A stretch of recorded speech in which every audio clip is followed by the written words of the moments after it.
ele a partir da próxima semana. Portanto, quem tiver interesse no material escrito, entre em contato e aí vai poder ter os devidos esclarecimentos. Contato você faz conosco pelo WhatsApp, que eu já te passei há pouco, só vou repetir, 41 99509 8425. Vamos falar da mensagem de hoje. Só apagar aqui, mas eu tinha adiantado para a igreja sede, antes de iniciarmos a transmissão, que a mensagem de hoje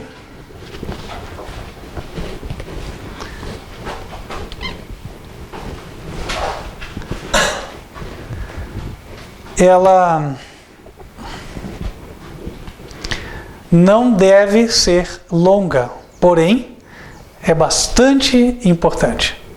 A mensagem apresenta os contrastes de Jesus em relação com a base da nossa fé. E nós vamos direto ao tema. Eu vou primeiro colocar aqui algumas coisas, aí nós vamos fundamentar pela Bíblia e em seguida nós vamos retornar para que o foco da mensagem não seja perdido. Quais são os contrastes dos quais nós falaremos? O contraste é a perfeição de Jesus em sua fraqueza humana, em contraste com a onipotência dele como nosso intercessor e salvador no céu. Vou repetir. A perfeição de Jesus em sua natureza humana, em sua fraqueza humana, em contraste com a sua onipotência como intercessor e ajudador nosso, Salvador.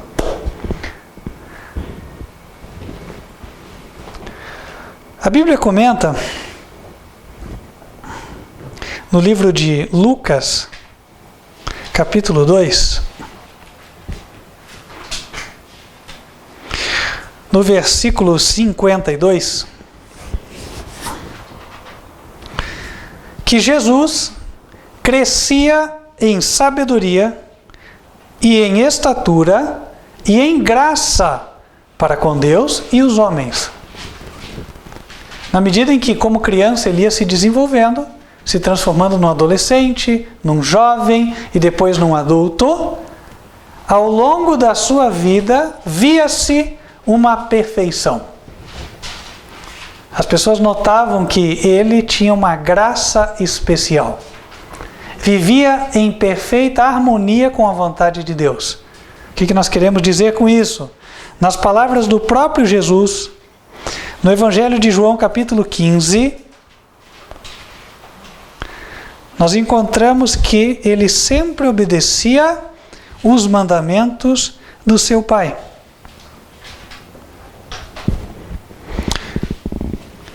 Evangelho de João, capítulo 15, versículo 10. Se guardardes os meus mandamentos, permanecereis no meu amor, do mesmo modo que eu tenho guardado os mandamentos de meu Pai e permaneço no seu amor. Por que é que as pessoas viam graça na vida daquele jovem Jesus? Por que elas viam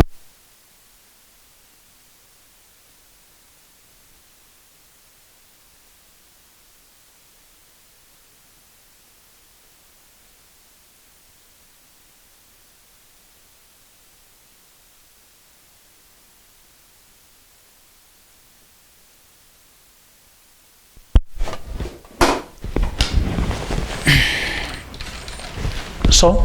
Tem som? Por que elas viam que Jesus era tão agradável, querido, amorável? Por que as pessoas viam isso em Jesus? Porque ele guardava os mandamentos do seu Pai. Ele estava demonstrando uma perfeição de vida. Só que essa perfeição foi demonstrada por um ser humano e não por um Deus. Já batemos nessa tecla muitas vezes. A Bíblia não ensina que Jesus fosse Deus. Ela ensina que ele é filho de Deus. E o apóstolo Paulo, no livro de Hebreus, quando retrata a humanidade de Jesus, ele retrata que um ser humano foi tentado em tudo, porém sem pecado. Vamos para o livro de Hebreus, convido os irmãos para abrirem ali.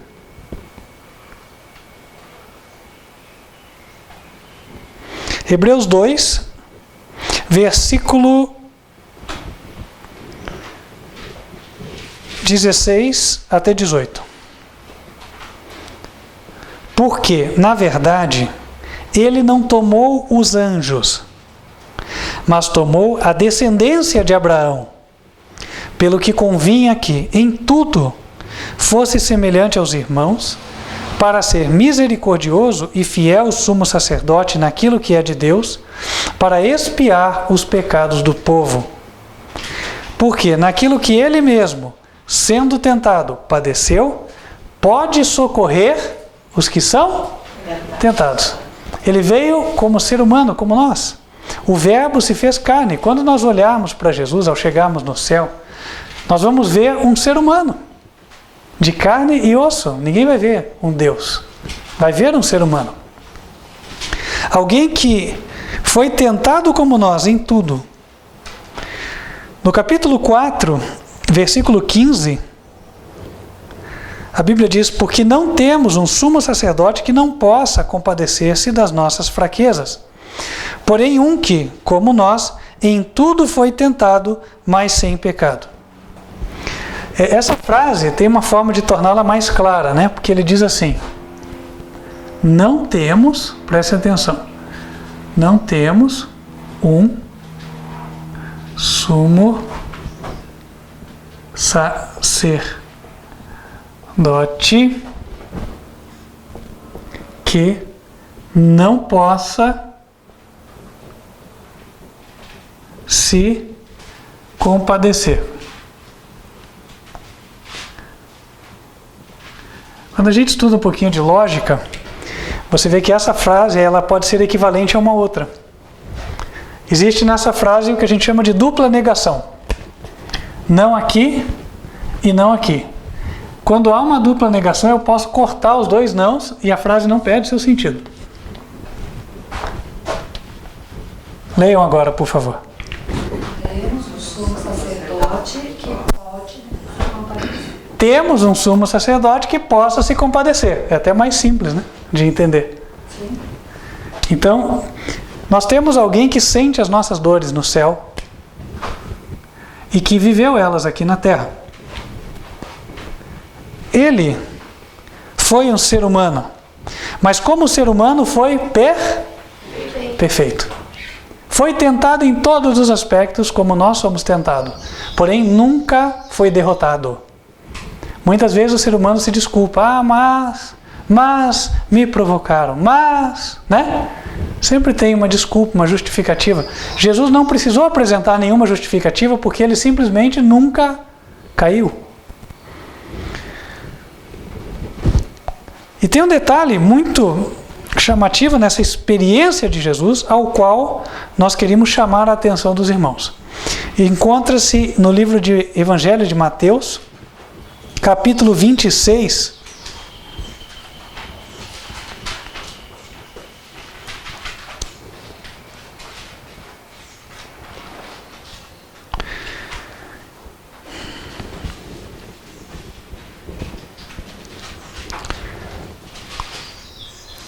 versículos 39 e 42. Primeiro, 39. Jesus, indo um pouco adiante, prostrou-se sobre o seu rosto, orando e dizendo: meu Pai, se é possível, passa de mim este cálice. Todavia, não seja como eu quero, mas como tu queres. Versículo 42. E indo outra vez, orou, dizendo: meu Pai, se este cálice não pode passar de mim sem eu o beber, faça-se a tua vontade. A natureza humana, o ser humano, ele recua do sacrifício em prol da obediência. Queria que vocês anotassem essa frase. A natureza humana recua do sacrifício em prol da obediência.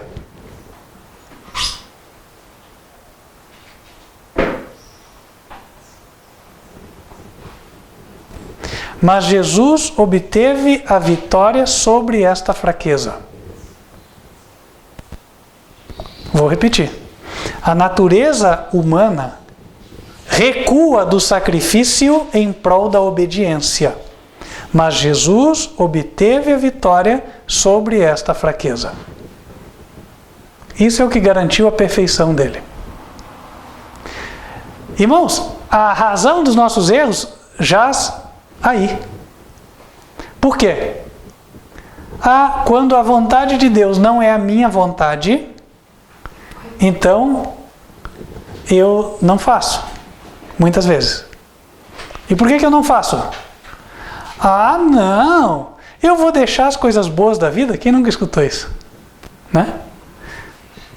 Eu vou deixar de ter um prazer mínimo? Deus não vai ser cruel comigo. Né? Isso é um sacrifício. Seria um sacrifício eu abrir mão de um prazer para obedecer a Deus? Então o ser humano recua do sacrifício. Às vezes, o obedecer a Deus implica em ser taxado de o chato na mesa. Você fala uma coisa, né? Eu corto a conversa. Mas obedecer a Deus implica em sacrifício. Por isso Jesus disse que quem quer vir após mim, negue-se a si mesmo, tome a sua cruz e siga-me.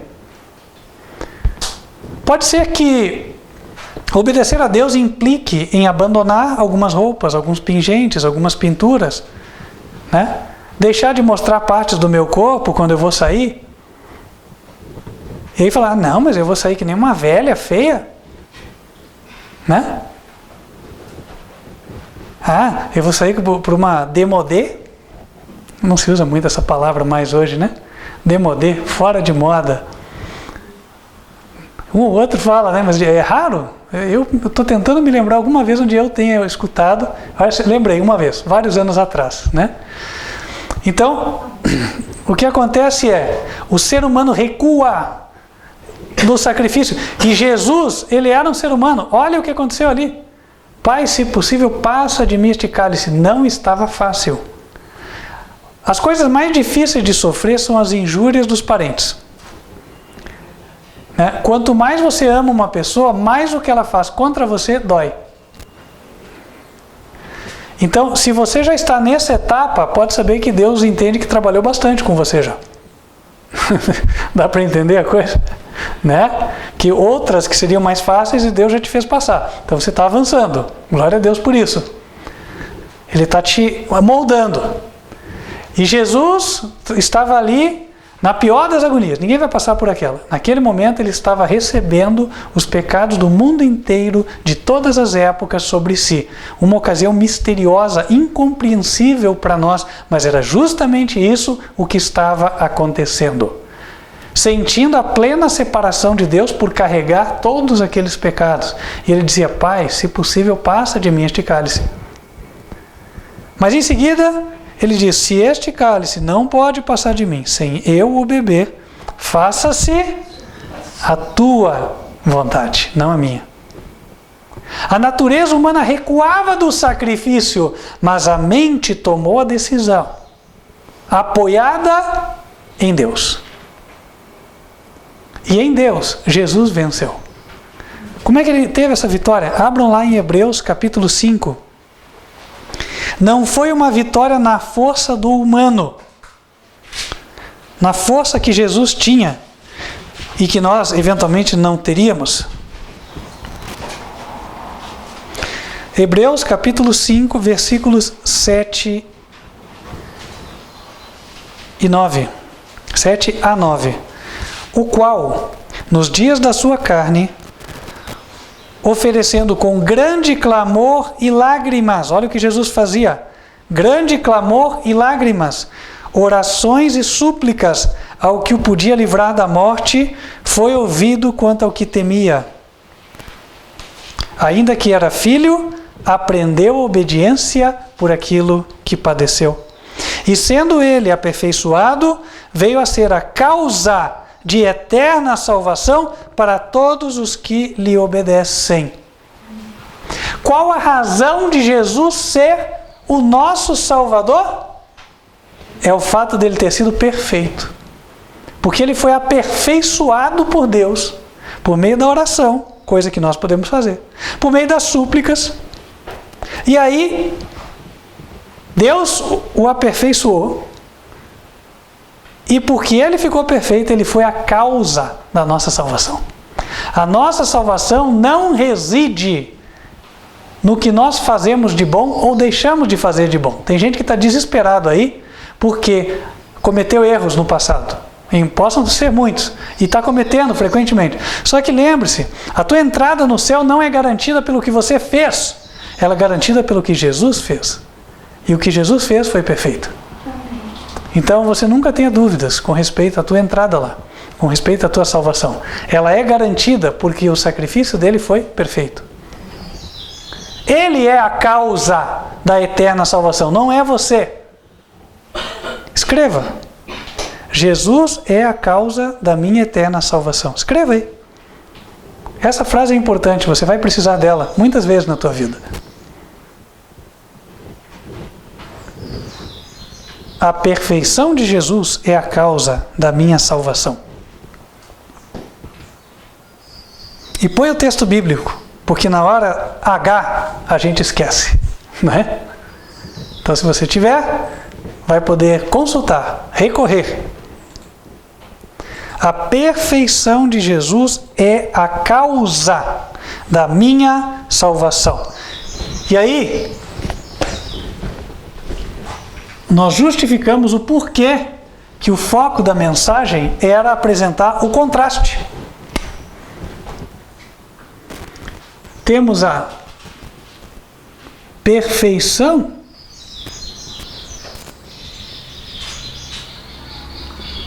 de Jesus Cristo na fraqueza da humanidade.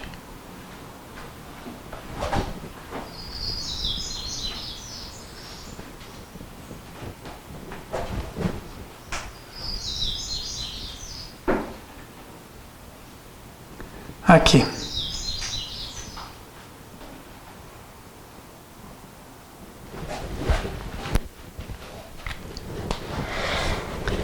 Agora, em contraste com a fraqueza da humanidade que ele tomou sobre si, diga-se de passagem por amor, né? Uma humilhação.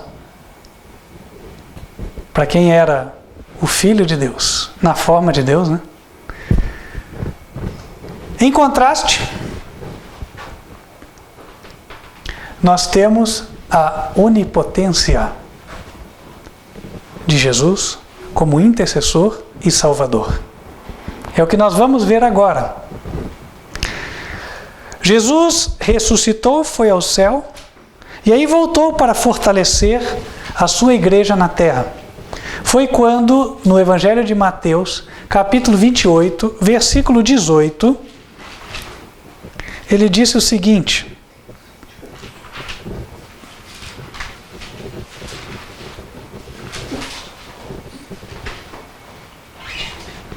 chegando-se Jesus, falou-lhes, dizendo: é-me dado todo o poder, no céu e na terra.